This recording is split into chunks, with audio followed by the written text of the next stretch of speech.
ছি, এটা কি একটা কফি হয়েছে? মুখে দেওয়া যায় না? এতদিনের সামান্য কফিটাও ঠিক করে বানাতে শেখনি। এ কথা বলি আদিত্য কফির কাপটা ছুঁড়ে দেয় তার স্ত্রী আহেলির দিকে। কাপটা আহেলির গায়ে না লাগলেও গরম কফিটা এক ঝলক ওর বুকে এসে পড়ে।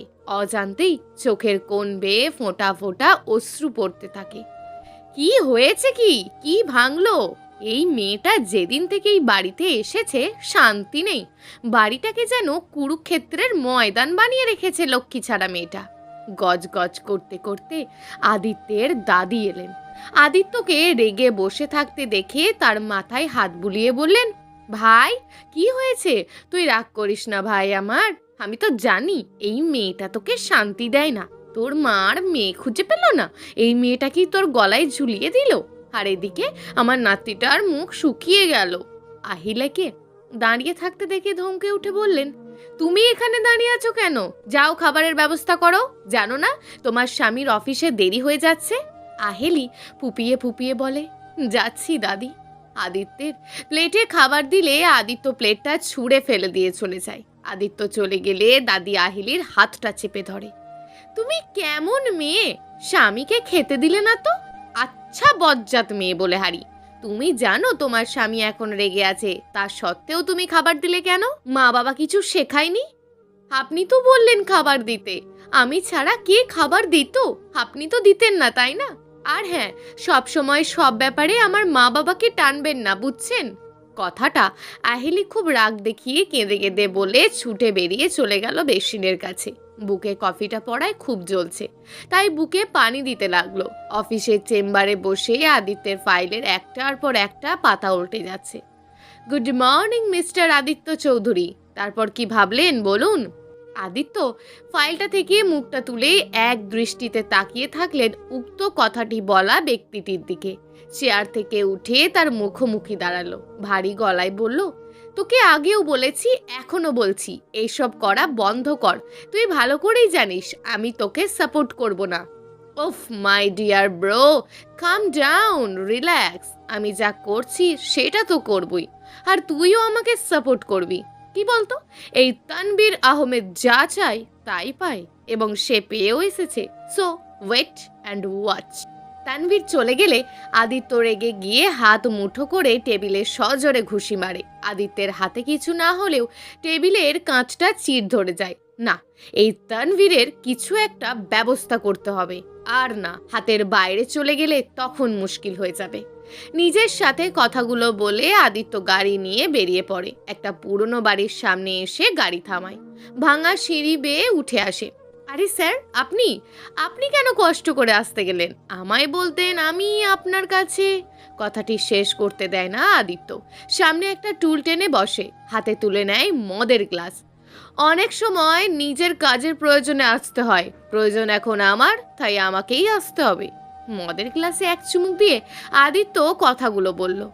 কি যে বলেন স্যার, আপনি শহরের গণ্যমান্য লোক, আপনি চাইলে কি না করতে পারেন। আদিত্য সশব্দে হেসে ওঠে। আমি নিজেই যদি করতে পারতাম তাহলে তোমার কাছে কেন আসি? না স্যার, আমি তো এমনিই বলেছি। বলুন আমাকে কি করতে হবে? ড্যানি পারে না এমন কোনো কাজ নেই। আই নো, তাই তো তোমার কাছে আসা, ড্যানি মাফিয়া। আদিত্য ড্যানির পিঠ চাপড়ে বলে। তারপর নিজের পকেট থেকে ফোন বের করে তানভীরের ছবিটা ড্যানিকে দেখায়। আদিত্য ড্যানিকে কিছু বলতে গেলেই একজন বলে ওঠে, বস, এই লোকটা তো। ড্যানি হাত দেখিয়ে থামিয়ে দেয়। আদিত্যের চোখে চোখ রাখে। স্যার, এ তো তানভীর আহমেদ, 1 মাস আগে আমার কাছে এসেছিল। আদিত্যের কানে কানে ড্যানি তানভীরের আসার কারণ বলে আদিত্য হাতের গ্লাসটা রাগে ছুঁড়ে ফেলে দিয়ে বেরিয়ে আসে। গাড়ি ফুল স্পিডে তুলে চালাতে থাকে। হঠাৎ চোখ যায় ওর বাড়িতে থাকা গাড়িটার দিকে। সন্দেহ হলো ওই গাড়িতে কে যাচ্ছে। স্পিড কমিয়ে গাড়িটা থামাতেই ওই গাড়িটা থেকে কেউ নেমে আসে। দাদি, তুমি কোথায় যাচ্ছ? আমি আবার বাড়ি চলে যাচ্ছি দাদু ভাই। তোমার বিয়ে হয়েছে, বউ নিয়ে তুমি সুখে থাকো, আমি তোমার সংসারের বোঝা, আমার চলে যাওয়াটাই উচিত। আদিত্য হাত ধরে বলে, দাদি, তুমি এসব কি বলছো? তোমাকে কি আমি কখনো বলেছি এসব? বলো। না ভাই, তুমি এসব বলতেই পারো না। তুমি আমাকে অনেক ভালোবাসো, আমি জানি তো। তোমার তো বিয়ে হয়েছে, বউ আছে। তুমি চাইলেই তো আর আমাকে রাখতে পারো না। তোমার বউয়ের তো একটা ইচ্ছা অনিচ্ছা থাকে। কি? আহিলি তোমাকে এসব কথা বলেছে? ওর এত সাহস কি করে হয়? আমাকে যেতে দাও। ভাই, আমি আসি ভাই, আমাকে যেতে দাও। চোখের পানি কাপড়ে মুছে নিয়ে গাড়িতে উঠে বসে। আদিত্য আর দেরি না করে গাড়িতে উঠে চলে যায়। 15 মিনিটে বাড়িতে পৌঁছায়। চাবি দিয়ে দরজা খুলে নিজের রুমে যায়। আহিলিকে ঘুমাতে দেখে আদিত্যের রাগ 3 গুণ বেড়ে যায়। ঘুমিয়ে থাকা আহিলিকে হাত ধরে টেনে বসায়। কোনো কিছু না বলি কষিয়ে 4-5টা থাপ্পড় মারে গালে। আহিলি হঠাৎ এভাবে মার খেয়ে আদিত্যর দিকে জিজ্ঞাসু দৃষ্টিতে তাকিয়ে থাকে। আদিত্য এক হাতে চুলের মুঠি চেপে ধরে আর এক হাতে গাল চেপে ধরে। কি বলেছিস আমার দাদিকে? এই সংসারের বোঝা উনি? তোর এত সাহস কোথা থেকে আসে রে? আমার দাদিকে নিয়ে তোর অনেক সমস্যা, তাই না? আহিলিকে ছেড়ে দিলে আহিলি বেডে পড়ে যায়। আদিত্য কোমরের বেল্ট খুলে আহিলিকে 2 ঘা মারলে আহিলি বেল্টটা হাতে ধরে ফেলে। হাত জোর করে ফুপিয়ে কাঁদে। বিশ্বাস করুন, আমি দাদিকে কিচ্ছু বলিনি। শুধু বলেছিলাম সব কথাই আমার বাবা মাকে টানবেন না। আর একটা কথাও আমি বলিনি, বিশ্বাস করুন। দাদি ব্যাগ গুছিয়ে চলে যাচ্ছিল।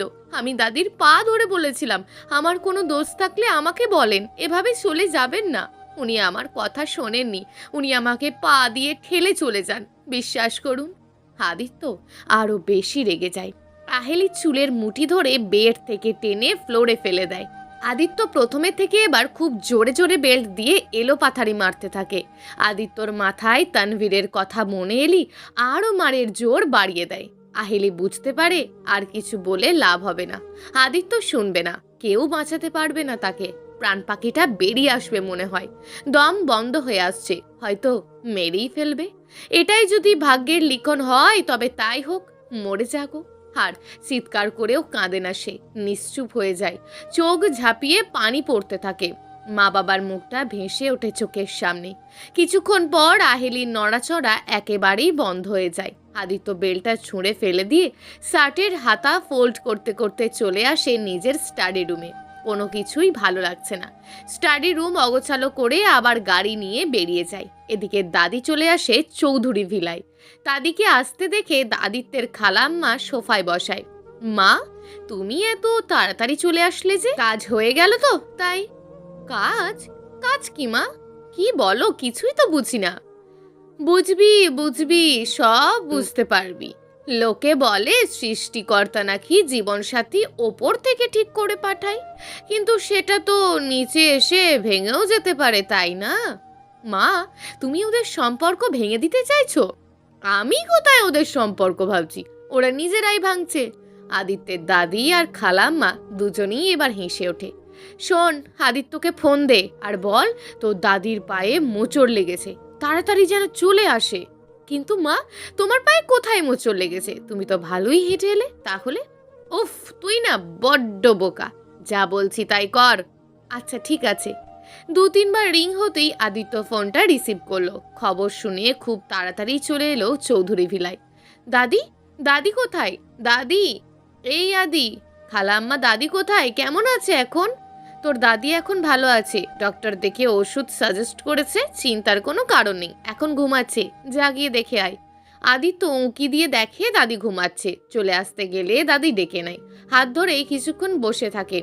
রাত হয়ে আসছে, চলে আসতে গেলে খালাম্মা বলে ডিনার করে যেতে। খাওয়ার টেবিলে আদিত্যের বড় ভাই বলেন, দাদি তোদের কাছে বোঝা, এমন কথা শুনতে হলো। দাদি কত আশা নিয়ে গেছিল।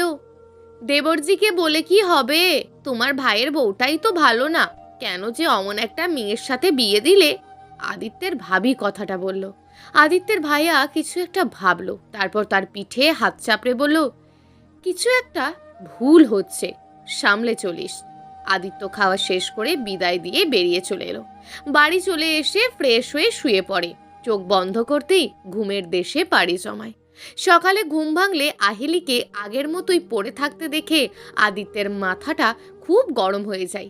ঠিক একইভাবে পড়ে আছে সে। কাছে গিয়ে হাঁটু মুড়ে বসে নাকের কাছে হাত দিয়ে দেখলো নিঃশ্বাস পড়ছে। উঠে চলে গেল সে ওয়াশরুমে। শাওয়ার নিয়ে বেরিয়ে এসে তোয়াল দিয়ে চুলের পাড়ি মুছতে মুছতে আহিলির কাছে এলো। আহেলি, এই আহেলি, ঘুম কি ভাঙছে না? কি হলো কি? আরে এই! কোনো সারা শব্দ না পেয়ে বেডের সাইডে টেবিল থেকে পানির জারটা তুলে নিয়ে পুরো জারের পানিটাই ওর মুখে ফেলে দিল আদিত্য। আহিলির জ্ঞান ফিরতেই চোখটা আস্তে আস্তে খুলল। আদিত্যকে জার হাতে দাঁড়িয়ে থাকতে দেখে এক প্রকার ভয় পেয়ে গেল। আবার মারবে না তো? এরকম ভয় পেয়েই উঠতে গেল, কিন্তু মাথাটা ভীষণ ভারী লাগছে। এক হাতে মাথা ধরে আর এক হাতে হাতে চাপ দিয়ে উঠে গেলি কোমরে ব্যথা পেল সে। সামান্য চিৎকার করেই আবারও ফ্লোরে লুটিয়ে পড়ল। আদিত্য এতক্ষণ রেডি হতে হতে সব কিছুই দেখছিল। গায়ে মেরুন কালারের ব্লেজার পরে হাতে মোবাইল নিয়ে বেরিয়ে যেতে যেতে বলে গেল, যত সব নাটক। এই কথা শুনে আহেলি শব্দ করেই কেঁদে ফেলে। কিছুক্ষণ কাঁদার পর আস্তে আস্তে ওঠার চেষ্টা করে। বেড সাইডে টেবিলে চাপ দিয়ে ওঠে। সোজা হয়ে দাঁড়াতে অনেক কষ্ট হয়। কোমরে অসহ্য ব্যথা অনুভব করছে। ওভাবে বেড থেকে টেনে ফেলায় হয়তো কোমরে লেগেছে। ওর মনে ভয় হয় কোমরটা ভেঙে যায়নি তো। আবার নিজের মনেই ভাবে, ভাঙলে তো যন্ত্রণা হতো। মনে হয় মোচড় লেগেছে, তাই ব্যথা করছে। আর তাছাড়া সারা শরীর তো অবশ্যই আছে।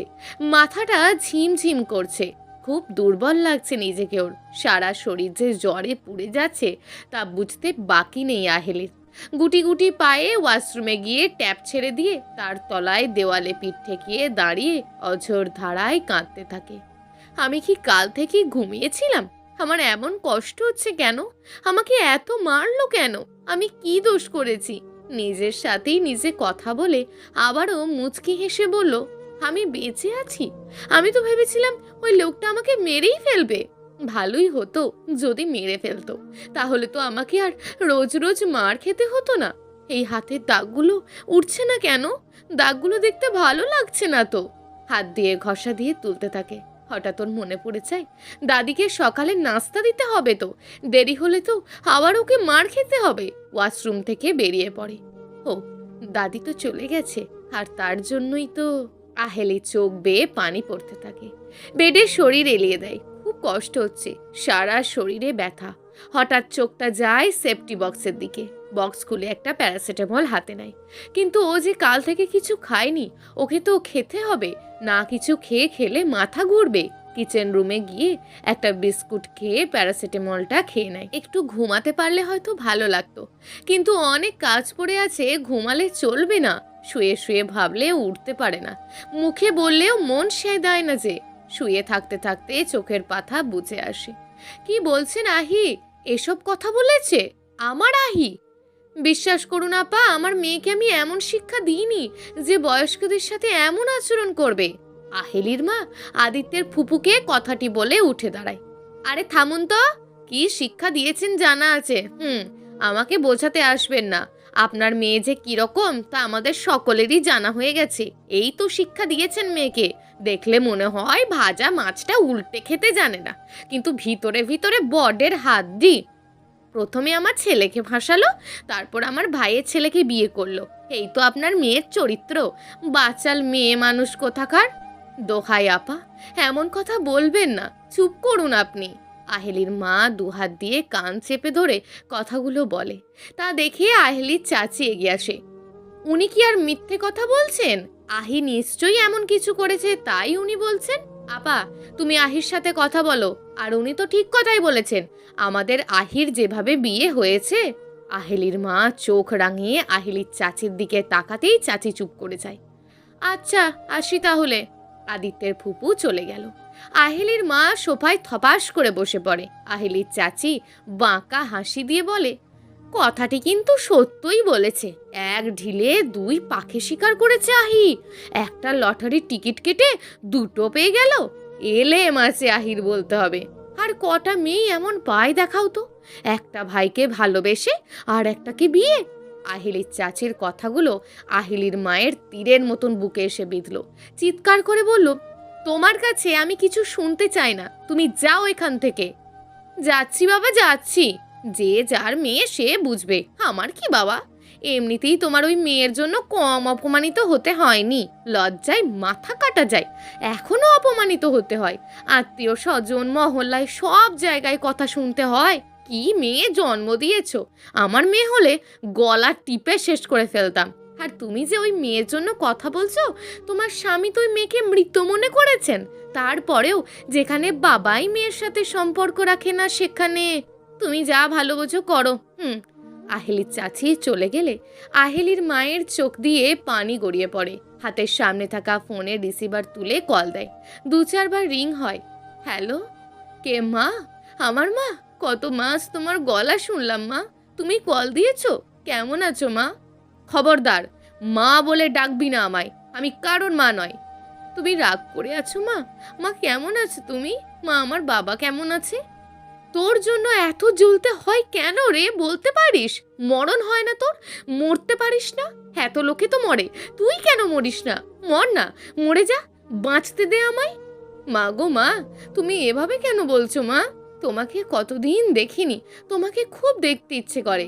আহিলির মা ঝট করে লাইনটা কেটে দেয়, আর আহেলি হতভম্ব হয়ে যায়। মা কলটা কেটে দিলে কেন? আমার যে তোমার সাথে অনেক অনেক কথা ছিল মা। তুমি আমাকে মরে যেতে বললে, তুমি আমার মৃত্যু কামনা করলে। নিজের সাথেই কথাগুলো বলে আহেলি ফুপিয়ে কেঁদে ওঠে। মায়ের বলা কথাগুলো শুনে তার বুকের ভিতরটা মোচড় দিয়ে উঠেছে। তাতে করে শরীরের ব্যথা কিছুই না। ফোনটা হাতে নিয়ে কিছুক্ষণ বারান্দার রেলিং ধরে দাঁড়ায়। সন্ধ্যা হয়েছে। ও যে সেই সকালে ঘুমিয়েছে, ফোনের আওয়াজে ঘুম ভাঙল। ভাগ্যিস মা ফোন করেছিল, তা না হলে তো ও এখনো ঘুমাতো। চোখের পানি মুছে নাই, কপালে মুখে বিন্দু বিন্দু ঘাম দিচ্ছে। হয়তো ওষুধটা কাজ করেছে। হ্যাঁ, মাথাটা অনেক হালকা লাগছে। ওয়াশরুমে গিয়ে শাওয়ার নিয়ে বেরিয়ে আসে। তোয়ালে দিয়ে চুল মুছতে মুছতে চোখ যায় দেওয়াল ঘড়িটির দিকে। 7:30 বাজে। ওনার তো আসার সময় হয়ে গেল। এবার কি হবে? সময় যদি ওনাকে খাবার না দিতে পারি।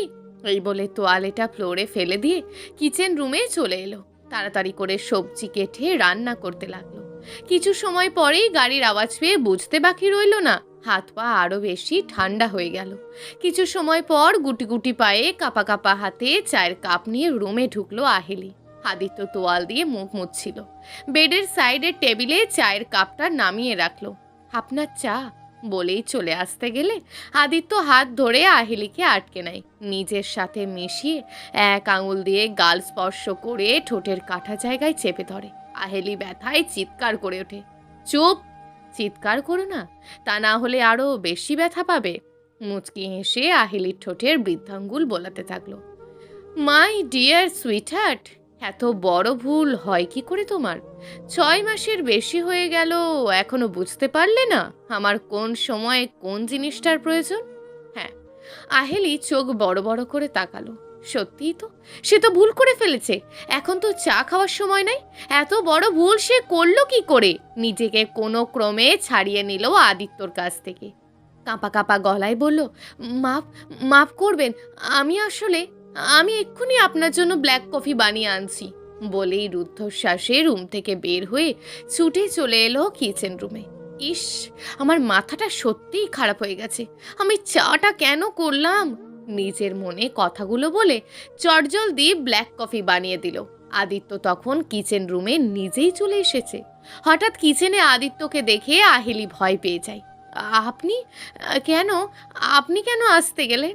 আমি তো। আহিলিকে বলতে না দিয়ে আদিত্য কফির কাপটা হাতে নেয়। কফির কাপে এক চুমুক দিয়ে আহিলির কোমর ধরে টেনে নেয়। কোমরে ব্যথা। আদিত্য চেয়ারে বসে আহিলিকে কোলে বসিয়ে নেয়। আহিলি নিজেকে ছাড়িয়ে নিয়ে ওঠার চেষ্টা করতে থাকে, কিন্তু আদিত্য পুনরায় কোমরে চাপ দিলে আহিলি আর ওঠার চেষ্টা করে না। আদিত্য কফির কাপে একের পর এক চুমুক দেয়। কার কথা ভাবছিলে? এতক্ষণ আহেলি মুখ নিচু করে বসেছিল।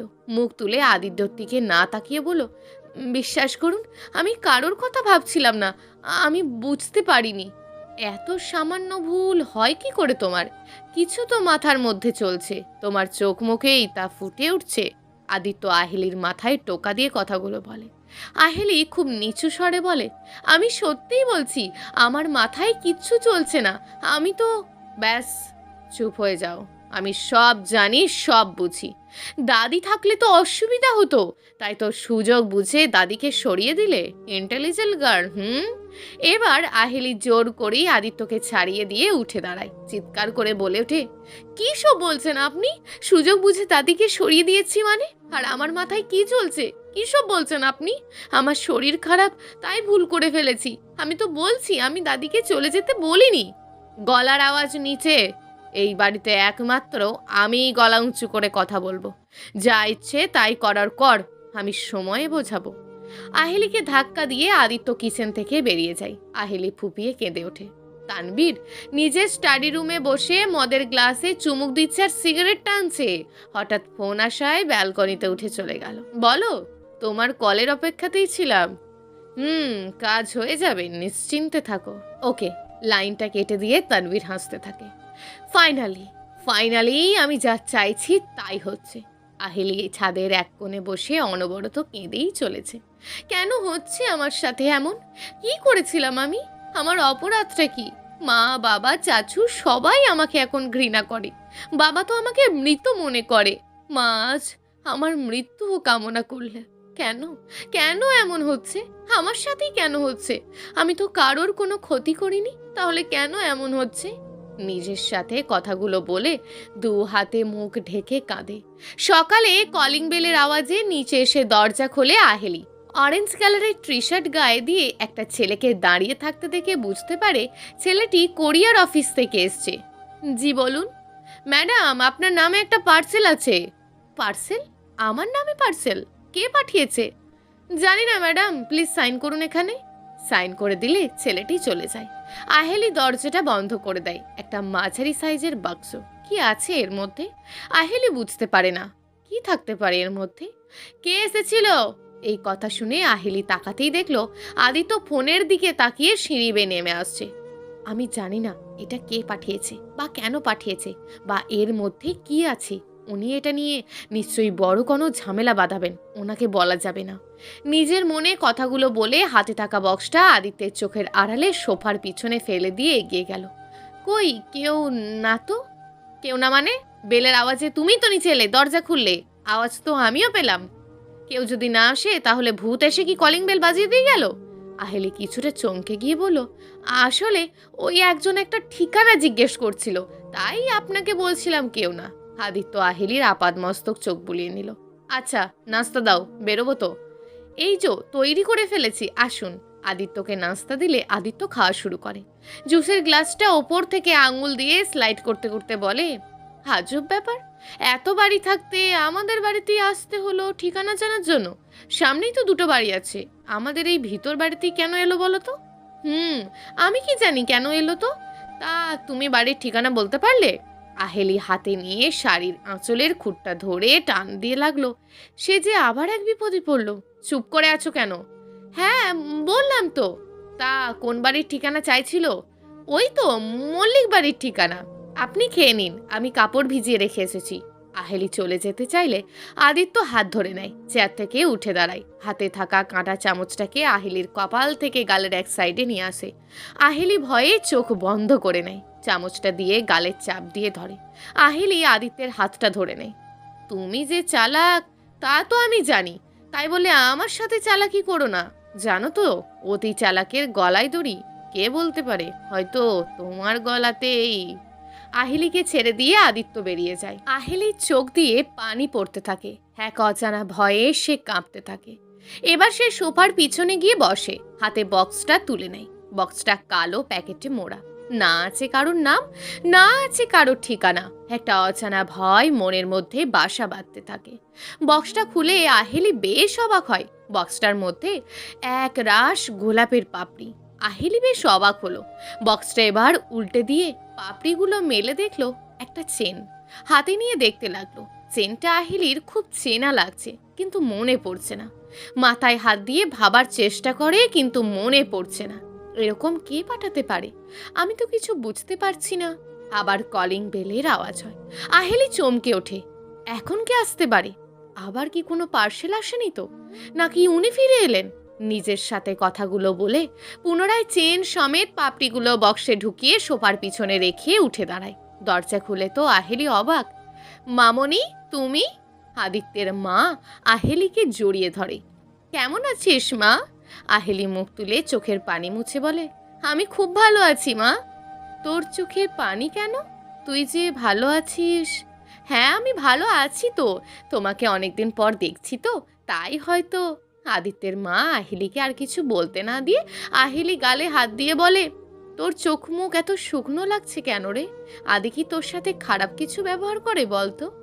মা, তুমিও যে কি বলো না, উনি আমার অনেক কেয়ার করেন, আমি ঠিক সময়ে খাচ্ছি কিনা, ঘুমাই কিনা। জানো মামনি, উনি আমার জন্য অনেক কাজের বুয়া নিয়ে এসেছিলেন। আমিই বলেছি আমার নিজের সংসারের কাজ আমি নিজেই করতে ভালোবাসি। উনি রাগ করেছিলেন, কিন্তু পরে মেনে নিয়েছেন। আহিলি মুখে হাসি এনে একটানা কথাগুলো বলে থামে।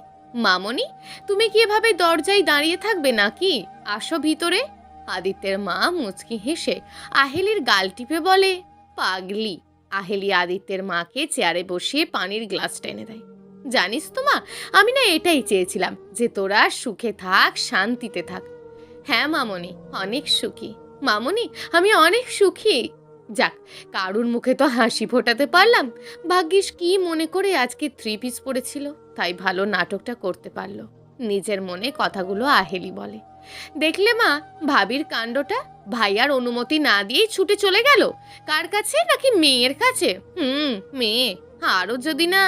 আদিত্যের ফুপু কথাগুলো বলে আদিত্যের দাদির দিকে তাকালো। তিনি চোখ বন্ধ করে হেলান দিয়ে বসেছেন। দাদিকে আদিত্যের ফুপু সামান্য রেগে গিয়ে কাঁদো কাঁদো স্বরে বললেন, মা, তুমি নিশ্চিন্তে আছো?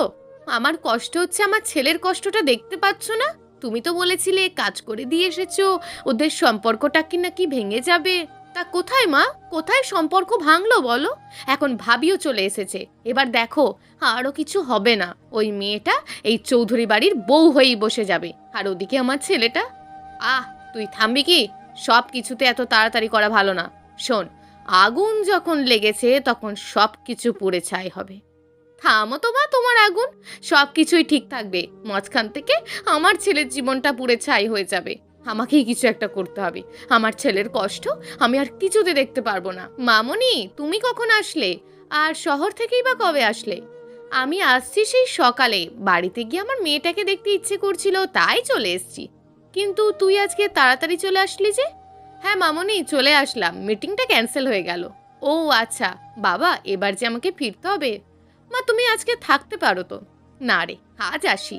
বাবা, তোকে একটা কথা বলি, ফিরে চল না বৌমাকে নিয়ে, আমরা সবাই একসাথে থাকি। ওফ মা, কেন বারবার এক কথা বলো? আমি তো বলেছি একবার, আমার নাটা হ্যাঁ হবে না, বুঝেছো? আচ্ছা, রাগ করিস না, তুই যেটা ভালো বুঝিস সেটাই করিস। আচ্ছা চলো, আমি তোমাকে দিয়ে আসছি। না না, তোকে যেতে হবে না, ড্রাইভার গাড়ি নিয়ে আসছে। আর তাছাড়া আহি আমার সাথেই যাচ্ছে, ও একটু মার্কেটে যাবে। ও আচ্ছা, যাও তাহলে। আহেলি আর আদিত্যের মা দুজনেই চলে গেল। মার্কেটে এলে আদিত্যের মা আহেলিকে সাবধানে যাওয়ার কথা বলে চলে গেল। আদিত্যর মা বাড়িতে চলে আসে। বাড়িতে ঢুকতেই দেখা গেল ড্রয়িং রুমে কিছু একটা নিয়ে জটলা চলছে। আদিত্যের ফুপু আদিত্যের মাকে দেখে। কি ভাবি, চলে এসেছো? তারপর তোমার ওই মেয়েরূপী বৌমাকে আনলে না যে, এমনিই চলে আসলে? এসব কি হচ্ছে? আমি তোমাকে বারণ করার সত্ত্বেও তুমি চলে গেলে। আদিত্যের বাবা আদিত্যের মাকে কথাগুলো বলে। আদিত্যের দাদি বলেন, ওকে আর কিছু বলে লাভ নেই, তুই শুধু শুধুই বলছিস। দেখ, হয়তো কোনো জাদু টোনা করে রেখেছে ওই মেয়ে তো সব পারে। মা, দয়া করে আপনি চুপ করুন। মেয়েটার যখন কোনো দোষ নেই, তখন বারবার কেন মেয়েটাকে অপরাধী বলছেন বলেন তো, বলতে পারেন? বাহ ভাবি, বাহ, দারুণ কথা বলছো তো তুমি। ওই মেয়ের কোনো দোষ নেই? তুমি কি করে বলতে পারো? আমার ছেলে জীবনটা নষ্ট করে দিয়েছে, আর তুমি বলছো? কি বলো তো, ছেলেটা তো আমার, আমি তো মা, আমাকেই ভাবতে হবে। আমার ছেলেকে নিয়ে ভাবার মতন কেউ নেই এখানে, আমি জানি। এই বলে আদিত্যের ফুপু কাঁদতে কাঁদতে চলে গেল। শোনো, আমি যখন তোমায় মানা করেছি, তখন তুমি ওই মেয়ের সাথে কোনো সম্পর্ক রাখবে না, বোঝা গেছে? আদিত্যের বাবা কথাগুলো বলে চলে যায়। আদিত্যর মা নিজের মনেই বলে, সবাই ভুল বুঝছে মেয়েটাকে, কষ্ট পাচ্ছে যে মেয়েটা, সেটা কেউ বুঝতে পারছে না তাকে। মার্কেট থেকে বাড়ি ফিরছে আহেলি। হাঁটতে হাঁটতে আহেলি একবার পিছনে তাকালো। কেন জানি তার মনে হচ্ছে তাকে কেউ ফলো করছে। কিন্তু কাউকে পিছন থেকে দেখতে না পেয়ে আবারও হাঁটা শুরু করলো। ঠিক একইভাবে আবারও তার মনে হচ্ছে কেউ তো তার পিছু নিয়েছে, কিন্তু বরাবরের মতন আবারও সেই এক। এইভাবে ৩-৪ বার পিছনে তাকিয়ে দেখে মনের ভিতর ভয়টা চেপে বসে সন্ধ্যা নেমেছে, তাই দ্রুত পায়ে বাড়ি চলে আসে। বাড়িতে দরজা খোলা আছেই, তাই দ্রুত ঢুকে পড়ে দরজা আটকে দেয়। আদিত্য ড্রয়িং রুমেই বসেছিল। কি হয়েছে, এত দেরি হলো কেন? মার্কেটে গিয়েছিলাম তো, বাড়িতে আসার পথে মনে হলো কেউ আমাকে ফলো করছে। এই কথা বলে করুণ দৃষ্টিতে আদিত্যের দিকে তাকালো। আদিত্য হেসে বলল, এত সাজ সিঙ্গার পরে গেলে কেউ তো তোমার পিছনে আসবেই, এত সাজের বাহার কিসের তোমার? আহেলি এই কথা শুনে মুখটা নিচু করে নেয়, আর দাঁড়িয়ে না থেকে যাও, চা নিয়ে আসো। মামনি, ও তুই? হ্যাঁ বস, আয় আমার কাছে। তুমি ভাইয়ের কাছে গিয়েছিলে শুনলাম। রে, গিয়েছিলাম। ওদেরকে নিয়ে আসতে পারলে না মা? না রে, তোর ভাই আসবে না, জানিসই তো মেয়েটাকে সবাই ভুল বুঝছে। হ্যাঁ গো মা, আমিও তো ভাইকে বললাম কিছু একটা ভুল হচ্ছে, সামলে চলিস। রাত হয়েছে, ঘুমিয়ে পড় গিয়ে যা। আদিত্যের বড় ভাইয়া তার মায়ের কাছে কথা বলে নিজের রুমে চলে যায়। রুমে এলে আদিত্যের ভাবি বলে, শোনো, তুমি কিন্তু এসব ব্যাপারে নিজেকে জড়াবে না। বাবা দাদি এরা যা ভালো বুঝবেন তাই করবেন। আদিত্যের ভাইয়া কিছু না বলে শুয়ে পড়ে। আহিলির মনে হচ্ছে কেউ তাকে জড়িয়ে ধরেছে। তার চোখে মুখে কারুর গরম নিঃশ্বাস পড়ছে। জোর করেই চোখ খুলে হালকা চেঁচিয়ে উঠে পড়ে, না, কেউ তো নেই। আদিত্য বেডে নিশ্চিন্তে ঘুমাচ্ছে। হঠাৎ কি মনে করে গলাতে হাড় দিয়ে সেই বক্সে থাকা চেনটা তার গলায়। ড্রিম লাইটের আবছা আলোয় আয়নার সামনে গিয়ে দাঁড়ায়। ও বুঝতে পারছে না ওর গলায় এই চেনটা কি করে আসতে পারে। এই চেনটা তো ওই বক্সে ছিল, আর ওই বক্সের মধ্যেই তো রেখে দিয়েছিল। না, এটা কি করে সম্ভব? আমায় গলার চেন কে পরাবে? আচ্ছা, এমন নয় তো যে উনি পরিয়ে দিয়েছেন? না, উনি কেন পরাবেন? উনি তো ঘুমাচ্ছেন। আর তাছাড়া রুমে উনি ছাড়া কে আছে? আর এই বাড়িতেও তো আমরা দুজন ছাড়া আর কেউ নেই। না, আমাকে ওনাকে সমস্তটা বলতে হবে। নিজের মনে কথাগুলো বলে আহেলি বেডের কাছে গিয়ে আদিত্যকে ডাকতে যাকে, এই যে শুনছেন, শুনুন না, আপনার সাথে একটু কথা ছিল। আদিত্য চোখ খুলে তাকিয়ে দেখে বেশ রাগী স্বরেই বলল, কি হয়েছে কি? ঘুমাতে দেবে না নাকি? নতুন করে আবার কি নাটক শুরু করলে? যাও তো। আহেলি কিছু না বলে ওখান থেকে সরে আসে। আদিত্য পাশ ফিরে শোয়। আহেলি জারটা থেকে পানি ঢালতে গেলে দেখে জারটা খালি। জার হাতে নিয়ে সিঁড়ি বেয়ে নেমে এসে কিচেন রুম থেকে পানি নিয়ে ওপর আসতে গেলে দেখে ড্রয়িং রুমে কেউ একজন বসে আছে। আহেলি ভয় পেয়ে যায়। আবছা আলোয় বোঝা যাচ্ছে লোকটা মুখ দিয়ে ধোঁয়া বের করছে। হাতে তার জ্বলন্ত সিগারেট। আহেলির কপালে ঘাম বেয়ে পড়ে, গলা শুকিয়ে যায়। পানির জারটা টেবিলের ওপর রেখে ধীর পায়ে সোফায় বসে থাকা লোকটার দিকে এগোয়। কে কে ওখানে? কি হলো? ওই লোকটি এবার হেসে ওঠে। হাসি শুনে আহেলি চমকে ওঠে। এই হাসিটা যে তার খুব চেনা। তাহলে কি? আহেলি ঝট করে ল্যাম্পটা জ্বালিয়ে দেয়। মানুষটির মুখোমুখি দাঁড়িয়ে চমকে ওঠে। তানভীর, তুমি? হ্যাঁ, আমি। কেন এসেছো? আমি তো ভেবেছিলাম তুমি আমাকে দেখে জড়িয়ে ধরবে, হয়তো বলবে কেমন আছো। ও প্লিজ, তোমার কাছে হাত জোর করছি, তুমি চলে যাও এখান থেকে। ছেড়ে চলেই তো গিয়েছিলে, আবার কেন ফিরে এসেছো? আমি জানি আমি তোমাকে ছেড়ে চলে গিয়েছিলাম, অনেক কষ্ট পেয়েছো তুমি, আর তোমাকে কষ্ট পেতে দেব না। আমি তোমাকে নিতে এসেছি, চলো আমরা আবার এক হয়ে যাই। তানভীর আহিলিকে কথাগুলো বলে জড়িয়ে ধরে। আহিলি ঝাড়া দিয়ে নিজেকে ছাড়িয়ে নেয়। Don't touch me. সেদিন আমাকে তুমি বিয়ের আসরে ফেলে চলে গিয়েছিলে, তখন মনে হয়নি আমি কষ্ট পাবো? আর হ্যাঁ, আমার বিয়ে হয়ে গেছে, আমি একজনের স্ত্রী, সম্পর্কে সে তোমার ভাই হন। তানভীর রাগে আহিলির চুলের মুঠি চেপে ধরে। স্ত্রী? আদি কি তোমাকে স্ত্রীর অধিকার দিয়েছে? দেয়নি। আর আমি এটাও জানি তোমাকে এতদিনও ছুঁয়েও দেখেনি। আহেলি তানভীরের কাছ থেকে নিজেকে ছাড়িয়ে নিয়ে তানভীরকে 2 হাত দিয়ে ঠেলে সরিয়ে দেয়। ছি, কতটা নীচ তুমি! হ্যাঁ, আমাকে স্ত্রীর অধিকার দেয়নি ঠিকই, কিন্তু উনি তোমার থেকে 1000 গুণ ভালো। আরে তুমি তো ওনার পায়ের নখের যোগ্য নাও। তানভীর এবার বেশ রেগে যায়। তোমাকে তো আমি আমার করেই ছাড়বো। কে কার যোগ্য কি যোগ্য না তা আমি সময় দেখাবো। এই জন্মে তুমি আমাকে পাবে না, নিজেকে শেষ করে ফেলবো, কিন্তু তোমার কাছে আমি ফিরবো না। তোমার তো হতে চেয়েছিলাম, কিন্তু তুমি সেদিন আমাকে বিয়ে করনি। আমার পুরো পরিবারের মুখে চুন কালিমা খেয়েছিলে। অপমানিত হয়েছিলাম তোমার জন্য। এখনো আমার বাবা মা কেউ আমার সাথে কথা তো দূর, আমার মুখ পর্যন্ত দেখে না। আহেলি চিৎকার করে কেঁদে ফ্লোরে বসে পড়ে। তানভীর আহেলির কাছে হাঁটু মুড়ে বসে গাল দুটো চেপে ধরে। আমি যা চাই তাই পাই, তোকে তো আমার করেই ছাড়বো, তুই শুধু দেখতে থাক। আহেলি এক ঝটকায় নিজেকে ছাড়িয়ে উঠে দাঁড়ায়। আমাকে কি তোমার হাতের পুতুল মনে হয়? যখন ইচ্ছে হবে তুমি নিয়ে খেলবে, আবার ছুঁড়ে ফেলে দেবে। ঠিক তাই, তুমি তো আমার হাতের পুতুল, আমি যেমন চাইবো তুমি তেমন করবে, মরে গেলেও না। তুমি চলে যাও এখান থেকে, আমি তোমার মুখও দেখব না। হ্যাঁ, চলে যাচ্ছি, আর আমার এই মুখ তোমাকে সারা জীবন দেখতে হবে, তার ব্যবস্থাও খুব করব তাড়াতাড়ি। তানভীর চলে গেলে আহেলি ফ্লোরে বসে চিৎকার দিয়ে কাঁদে, গলার চেনটা এক হাত দিয়ে টান মেরে ছিঁড়ে ফেলে। আবার নতুন করে কি শুরু করতে চলেছে ও কি আমাকে বাঁচতে দেবে না শান্তিতে? কি চাইছে ও? নিজের সাথে কথাগুলো বলে সিঁড়ি বেয়ে উঠে এলো রুমে। ব্যালকনির রেলিং ধরে দূর আকাশের দিকে তাকিয়ে রইল। আদিত্য কখন যে ওর পিছনে এসে দাঁড়িয়েছে ও বুঝতেই পারল না। সামান্য একটু কাশি দিয়ে বলল, কোথায় যাওয়া হয়েছিল? আহেলি চমকে উঠে পিছনে তাকালো। কোথাও না তো, পানি আনতে নিচে গিয়েছিলাম তো। পানি কি নিয়ে এসেছো তো? তাহলে দাঁড়িয়ে আছো কেন? যাও গিয়ে ঘুমিয়ে পড়ো, ফ্লোরে না, বিছানায় গিয়ে শোও। আহেলি আর কিছু না বলে শুয়ে পড়ল। মনে মনে ভাবতে থাকে, যেই মানুষটা বিয়ের এতদিনে বেডে শুতে দেয়নি, তাহলে আজ কেন? তাহলে কি উনি সব শুনে ফেলেছেন?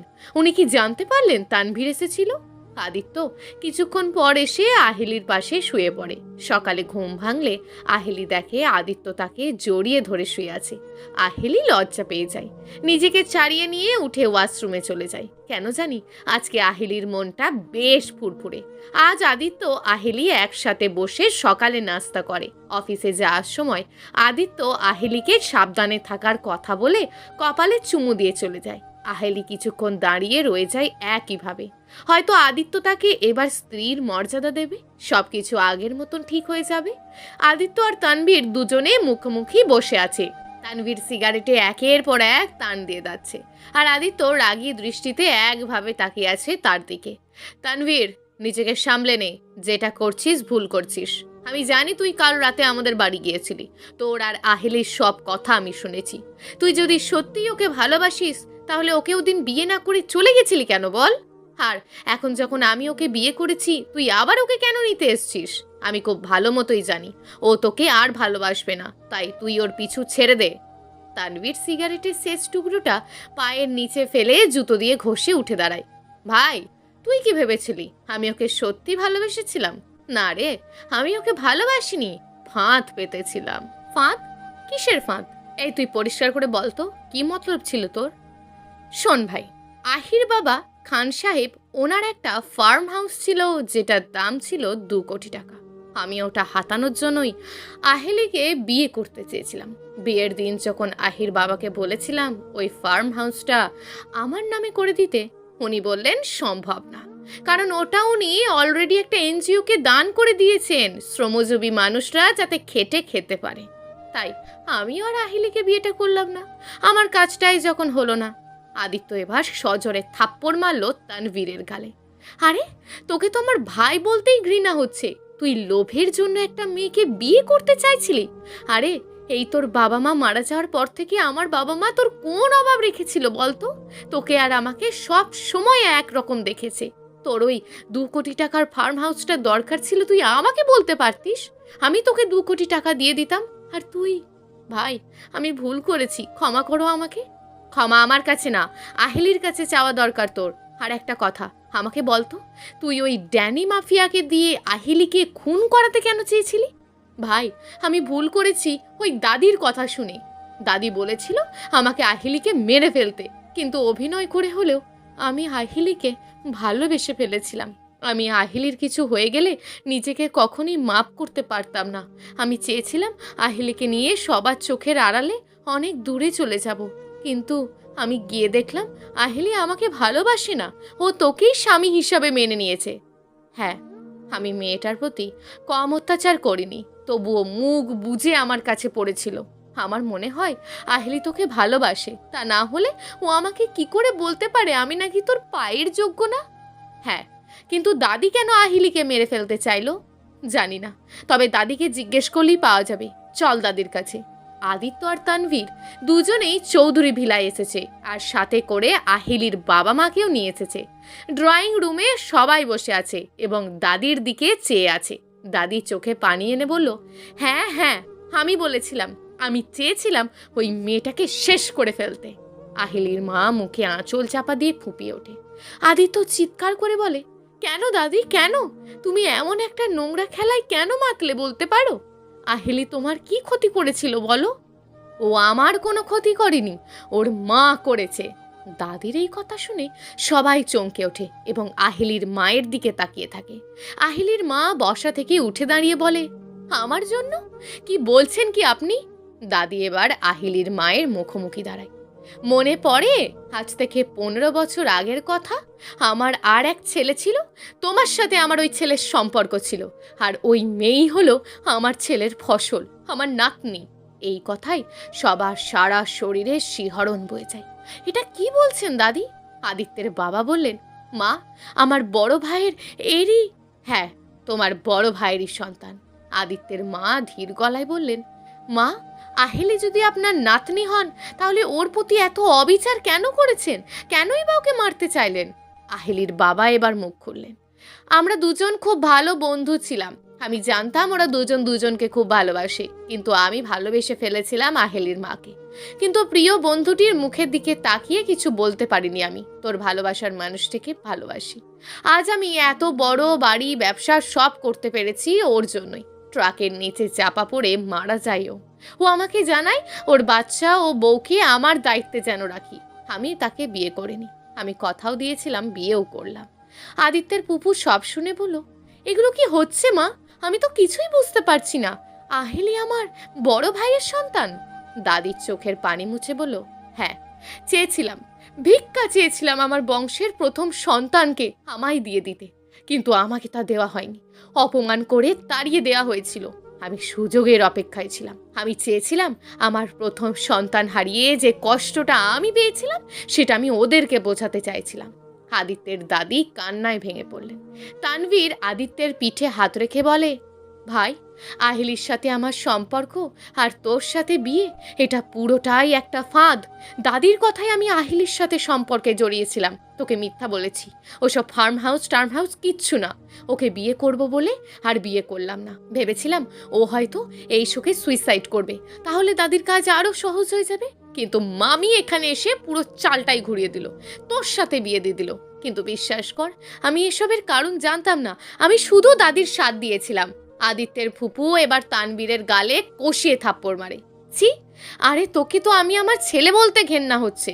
আরে মা, তুমি তো আমার বিশ্বাসই হচ্ছে না যে তুমি এরকম একটা নোংরা খেলা খেলেছিলে। তুমিই আমাদের মনটা বিষিয়ে রেখেছিলে। আহিলি আমার বড় ভাইয়ার সন্তান, আর আমি তাকে কিনা কত খারাপ ভাবতাম। আর তুই কষ্টে আছিস আমাকে বোঝাতিস, তাই আমি এত খারাপ ব্যবহার করেছি। আদিত্য নিজের হাতগুলো মেলে ধরে। দাদি, আমি তোমার জন্য ওই নিরপরাধ মেয়েটার গায়ে হাত তুললাম, আর তানভীর তুই আমাকে বলতিস আহিলি তোর হাতে তুলে দিতে। কেন রে, কেন? তোর ওকে মেরে ফেলতে সুবিধা হতো বুঝি? আদিত্যের বাবা উঠে দাঁড়ায়। মা, তুমি যে কাজটা করেছো, তোমাকে তার শাস্তি পেতেই হবে। আদি, পুলিশকে ফোন কর। আমার বৌমাকে খুন করার চেষ্টা করেছে, এই মহিলাকে ধরে নিয়ে যেতে বল। আদিত্যের মা আদিত্যের বাবার হাত ধরে নিয়ে বলল, কি বলছো তুমি এসব? উনি তো আমাদের মা। আদিত্যের দাদি বলেন, না বউ না, তুই আটকাস না আমাকে। আমার পাপের শাস্তি আমাকে পেতে হবে। পারলে পারলে আমাকে তোরা সবাই ক্ষমা করিস। আদিত্যের দাদি বেরিয়ে চলে গেলে আদিত্যের ফুপু বলে, শুধু মাকে না, তার সাথে আমার ছেলেও সমানভাবে দোষী, শাস্তি ওকেও পেতে হবে। পুলিশ এসে তানভীর আর দাদিকে থানায় নিয়ে চলে যায়। আদিত্য চলে আসতে গেলে আদিত্যের ফুপু হাত ধরে আটকে নেয়। করুণ স্বরে বলে, আমি না বুঝে মেয়েটার প্রতি অনেক অন্যায় করে ফেলেছি। তুই আমাকে নিয়ে যাবি রে, আমি তার কাছে মাপ চাইব। আদিত্যের মা ফুপুর হাত ধরে নেয়। আগে ওদের সম্পর্কটা ঠিক করে নিতে দাও। আজকে বাড়িতে পৌঁছাতে যেন একদম সময় লাগছে, রাস্তা তো ফুরাচ্ছেই না। আজকে আর বেল বাজাতে হলো না। এক্সট্রা একটা চাবি দিয়ে দরজা খুলে ভেতরে ঢুকে এলো আদিত্য। আহিলি, আহিলি, এইভাবে হঠাৎ আওয়াজে আহিলি ভয় পেয়ে গেল। হঠাৎ আদিত্য এসে ওকে বুকে জড়িয়ে ধরে কেঁদে দিল। আহেলি বুঝতে পারছে না এসব কি হচ্ছে, আর আদিত্য কাঁদছে কেন।